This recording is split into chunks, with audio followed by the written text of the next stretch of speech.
Good morning everyone, মৌসুমী লাইফস্টাইলে আরো একটি ব্লগে তোমাদের স্বাগত। আর সকাল সকাল চলেছি ডায়ালিসিস নিতে। আর যেটা হচ্ছে সমস্যা হচ্ছে, আগে যেমন নির্দিষ্ট দিন ছিল, এখন আর নির্দিষ্ট দিনে নিতে পারছি না, যেহেতু শ্বাসকষ্টটা শুরু হয়েছে শীতকাল পড়ার পর থেকে। তো দুদিন ছাড়া ছাড়াই যাচ্ছি, আর একাই যাচ্ছি সকালবেলা, কারণ মিঠির স্কুল আছে। উপায় নেই, চোখ মুখটা ফুলেছে আবার। শীতকাল পড়ার পর থেকে শ্বাসকষ্ট, চোখ মুখ ফোলায় খুব কষ্ট হচ্ছে। তো সেই জন্য দুদিন ছাড়া ছাড়া নিচ্ছি, মানে যেটা সপ্তাহে দুটো ছিল, মানে 15 দিনে 4টে পড়তো, সেটা 15 দিনে 5টা হচ্ছে। কিছু করার নেই, নিজের সুবিধার জন্য নিতে হচ্ছে, শরীর ঠিক রাখার জন্য। তো সকালবেলা মিঠিকে স্কুলের জন্য রেডি করে গুছিয়ে নিজে রেডি হয়ে বেরিয়েছি। সকালবেলা চা বিস্কিট খেয়ে বেরিয়েছি, ছাতুটা নিয়ে নিয়েছি, হসপিটালে গিয়ে বসে ছাতুটা খেয়ে তারপরে ডায়ালিসিস নেওয়া শুরু করবো। শ্বাসকষ্ট হচ্ছে, বুঝতেই পারছো, কথা বলতে কষ্ট হচ্ছে। কাল সারাটা রাত ঘুমাইনি, খুব কষ্ট পেয়েছি। সারা রাতের মনে হয় ঘন্টাখানে ঘুমিয়েছি। শুচ্ছি উঠছি এরম করে চলেছে। তবে হ্যাঁ, সেদিনের মতো অতটা বাড়াবাড়ি শ্বাসকষ্ট হচ্ছে না, তবে হচ্ছে। তো চলো যাই, ঝটপট নিয়ে নেওয়া ছাড়া গতি নেই, কষ্ট হচ্ছে। তাড়াতাড়ি গেলে তাড়াতাড়ি শুরু হবে। আর এখন তো বেশ বেলা হয়ে যাচ্ছে যেতে। আগে যেমন 6টার মধ্যে শুরু হয়ে যেত, এখন 7টা না বাজলে শুরু হচ্ছে না, যেহেতু শীতকাল পড়ে গেছে। সেই জন্য বেরোচ্ছিও একটু দেরিতে, 6:10 বেরিয়েছি। চলো যাই।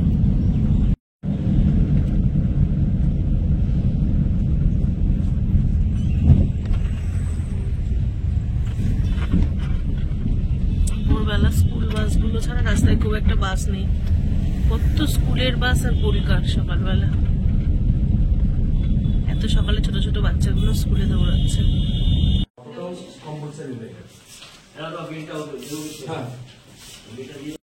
এখানে বসিয়েছি হচ্ছে সেদ্ধ ভাত। এই যে আলু আর কি বলে, আমাদের যে অর্গানিক ছোট ছোট বেগুন আনে, সেই বেগুন দিয়ে সেদ্ধ বসিয়েছি। আর চালটা দেখে বুঝতে পারছো কিনা জানি না, দেখো লাল লাল। এটা হচ্ছে গ্রামের ঢেকি ছাটা চাল। দাদা কালকে গ্রাম থেকে ঢেকি ছাটা চাল এনেছে, তো ইচ্ছা করলো যে একটু ঢেকি ছাটা চালের সেদ্ধ ভাত খাবো। তো সেই জন্য সবার জন্যই বসিয়েছি ওখানে আলু সেদ্ধ আর বেগুন সেদ্ধ দিয়ে একটু ঢেকি ছাটা চালের ভাত। ছোটবেলায় যেরকম খেতাম না সেদ্ধ ভাত, কিন্তু এদিকে ঘি নেই, বাটার দিয়ে এই সেদ্ধ ভাতটা খুব একটা ভালো লাগে না। সেই জন্য আবার কি করছি দেখো, তোমরা তো জানো আমি দুধের ফ্যাটটা তুলে রাখি, ক্রিমটা রেডি ছিল, সেই জন্য এদিকে ঘি জাল দিতে বসিয়েছি। কারণ ওই সেদ্ধ ভাতটা ঘি ছাড়া ঠিক মানে ভালো লাগবে না, জমবে না। তাই এদিকে বসিয়েছি ঘি জাল দিতে। ছোট ছোট গ্রাম থেকে দেশি বেগুন এনেছে, যেহেতু বেগুনগুলো অর্গানিক বেগুন, তাই একটু দিয়ে দিলাম। আর হচ্ছে নতুন আলু এনেছে, আর ঢেকি ছাটা চাল আর বাড়ি তৈরি ঘি, কম্বিনেশনটা কেমন সেটা তোমরা জানিও। তো এগুলো ছোটবেলায় খেতাম, এখন এগুলো পাওয়া যায় না, বিশেষত শহরের বুকে দাঁড়িয়ে তো মোটেই পাওয়া যায় না। যেহেতু তোমাদের দাদা অর্গানিক এগ্রিকালচারের সাথে যুক্ত, তাই আমরা এগুলো পাই। আর ঘিটা যেহেতু আমি নিজে তৈরি করতে পারি, তাই এখনো সেই ছোটবেলার টেস্টটা ধরে রাখা। মাঝে মাঝে একটু ইচ্ছা করে ফেরত আনতে, সেইটাই চেষ্টা করেছি। তো চলো ঝটপট করে নি, নাহলে বাঁ হাতটা তো নাড়তেই পাচ্ছি না। এটা হওয়ার পর থেকে না, বাঁ হাত এখন খুলে দিয়েছে, স্টিচটা কেটে দিয়েছে, কিন্তু বাঁ হাতটা নাড়া খুব কষ্ট হয়ে গেছে। বাঁ হাতটা কেমন যেন অবশ অবশ ফিল হচ্ছে। একটা কিছু মানে ধরো এই যে ফোনটা ধরে ডান হাত দিয়ে নাড়ছিলাম, তো এইটুকু সময়ের মধ্যে হাতটা টসটস শুরু করে দিয়েছে। তো বাঁ হাতটা আমি জানি না, পরে হয়তো ঠিক হয়ে যাবে, না হলে বলতে পারো বাঁ হাতটা অলমোস্ট অকেজো হয়ে গেছে। তো সেই জন্য, আর বাঁ হাত দিয়ে ভারী জিনিস তুলতে যেহেতু বারণ করে দিয়েছে, মানে ফিসচুলা যে হাতে আছে, তো আমি ভারী কাজ করছি না, হালকা ফুলকা কাজগুলোই করছি। ইনফ্যাক্ট আমি করছি না, আমার বাড়িতে কেউ করতে দিচ্ছে না। তো চলো করে নি, ভাবলাম গ্যাসটা মনে হয় সিমে দিয়েছি, দেখলাম না, ঠিক আছে। চলো এগুলো ঝটপট সকালবেলা করে নি। ঘর দরের খুব খারাপ অবস্থা, প্রচুর জামা কাপড়। কালকে মিঠির একটা ড্রেস খুঁজতে গিয়ে পাগলের মতো অবস্থা, তাতে সমস্ত কিছু নামিয়ে রেখেছি, সেগুলো গোছানো এখন একটা বড় চ্যালেঞ্জ। সেগুলো হয়তো মাম বেশিটা করবে, ওকে একটু সাহায্য করব, তারপর আবার আসছি। তো বিকেলবেলা ঘুম থেকে উঠেছি, বিকেলবেলা ভুল হবে, একটু তাড়াতাড়ি শুয়ে পড়েছিলাম। ডায়ালিসিস নিয়ে এসে তোমরা তো দেখলে আমি শুধু সেদ্ধ ভাত করেছি। আসলে আজকে মামের সকালে পড়া ছিল, তোমাদের দাদারও অফিসে চাপ ছিল, অফিসের চাপ ঠিক না, বাড়ি থেকেই ও কিন্তু রিপোর্টটা, অফিসে রিপোর্ট ছিল, একটা এমার্জেন্সি প্রেজেন্টেশন ছিল, রিপোর্ট নয়।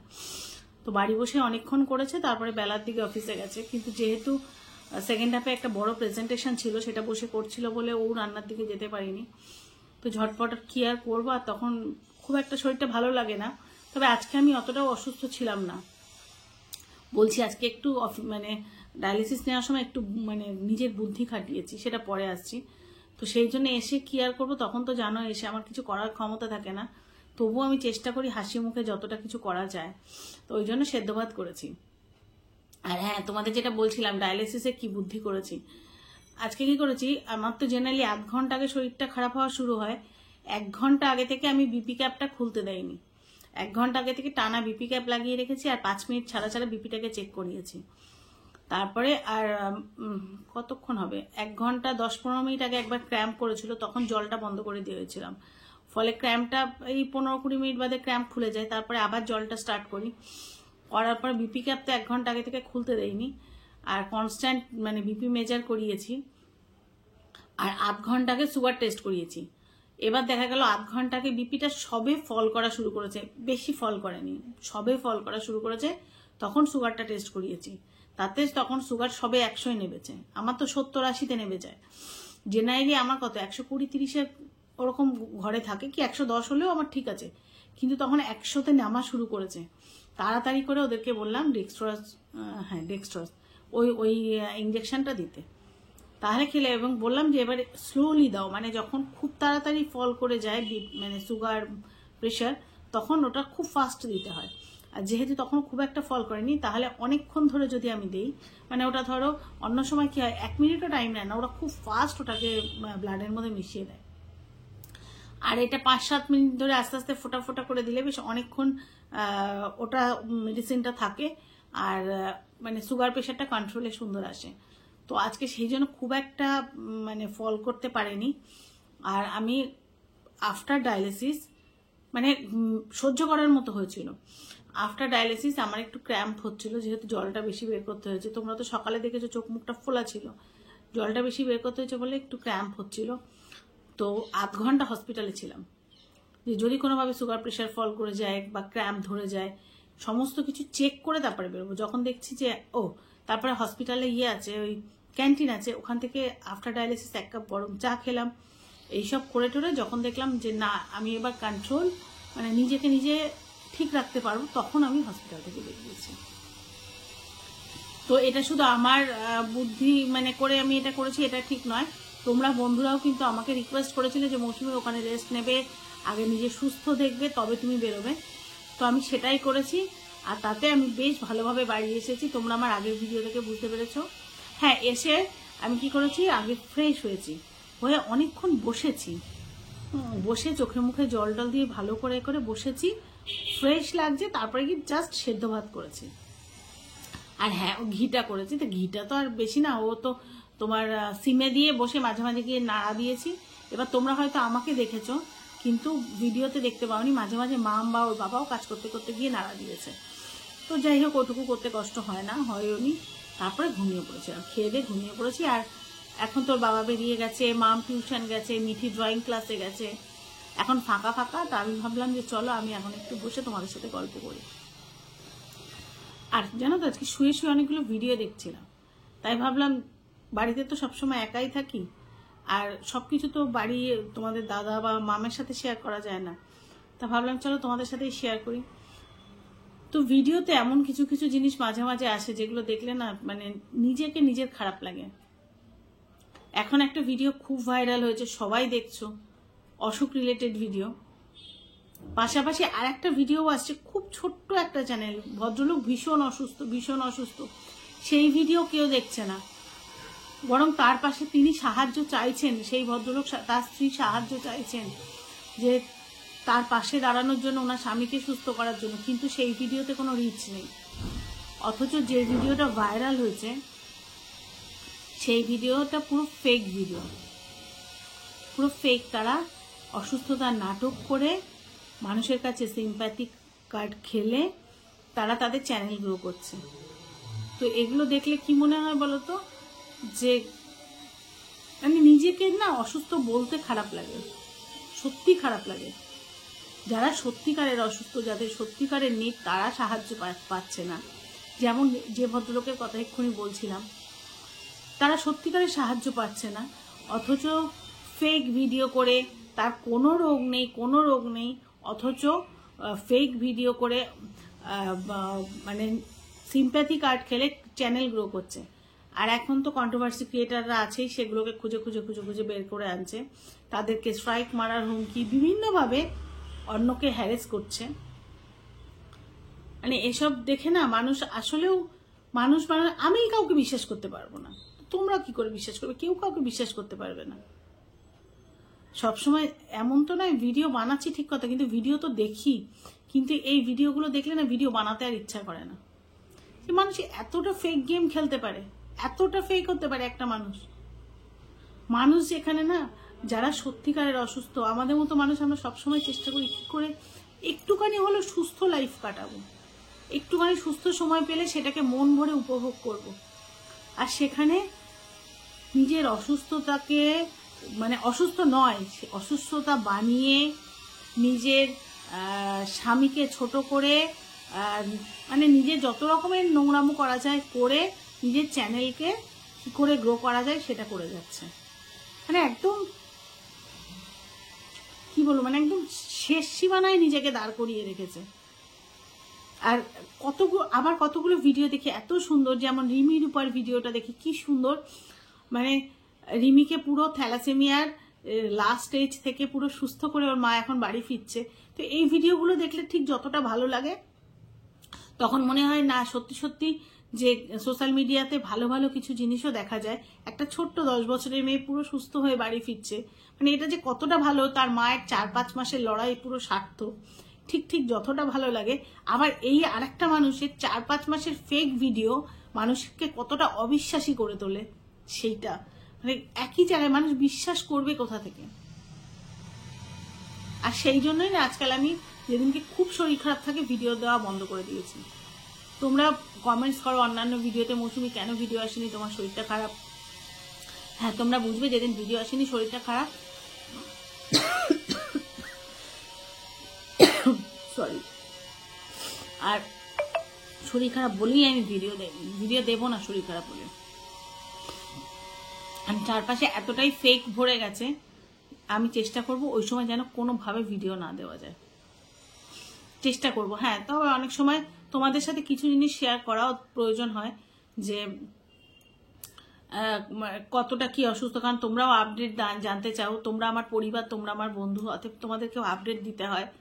তবে আমি চেষ্টা করছি আমার মানে স্বাভাবিক জীবনযাত্রা মেনটেন করে কি করে ভিডিও করা যায়। আর মাঝে মাঝে একটু সত্যি শরীর খারাপ হয়ে যাচ্ছে, আমার মনে হয় শীতকালটার কারণে কিনা আমি বুঝতে পারছি না, সেই জন্য মনে হয়। ও হ্যাঁ, তোমাদের তো একটা জিনিস জানানোই হয়নি, এটাও কারণ হতে পারে, আমি ঠিক জানি না।